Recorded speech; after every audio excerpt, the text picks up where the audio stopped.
So hi guys, tara samahan nyo ako na mag-quick tour lang ng Montero GLS Automatic dito sa Mitsubishi Jose Abad, Santos, Manila. Yan guys, kung makikita nyo, naka-illumination light na si Montero GLS Automatic.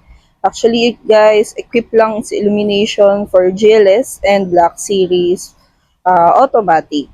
And ayan guys, kung makikita nyo, naka-LED na ang DRL natin. So, ito guys, yung key fob ni Montero. At the same, actually, ayan, pagka in-open natin, yung, ayan, yung side mirror niya is automatic nang bumubukas. And kapag in-off natin, ayan, automatic. Pagdating naman dito sa headlight guys, naka-LED na rin siya. And meron din siyang active cornering light. Dito guys, meron tayong camera, which is naka 360 camera na siya.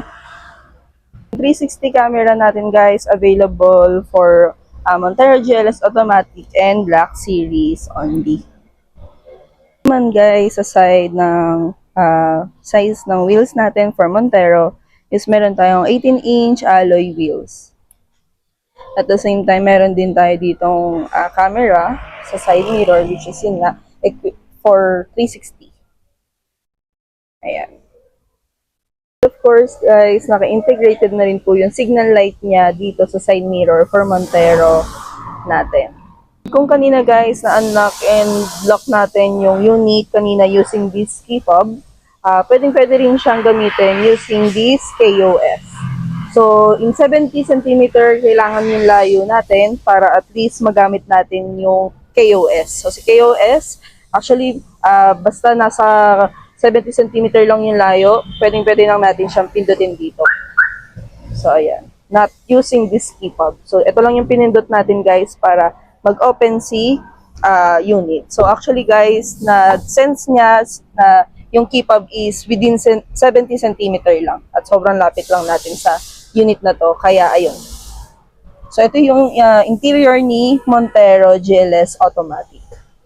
Ang pinapakita nating color is silver. At yan, available din siya dito kay Mitsubishi sa Abad, Santos, Manila. At the same time, ito yung diamond white natin na Montero. So, ayan sila guys. Actually, itong mga unit na to is for release na. And meron din tayong black color. Kompleto pala yung color natin dito, no? Sa ating stockyard. So, yun guys, kung sakaling gusto nyong mag-apply at magtanong. So, yun guys, ang quick review natin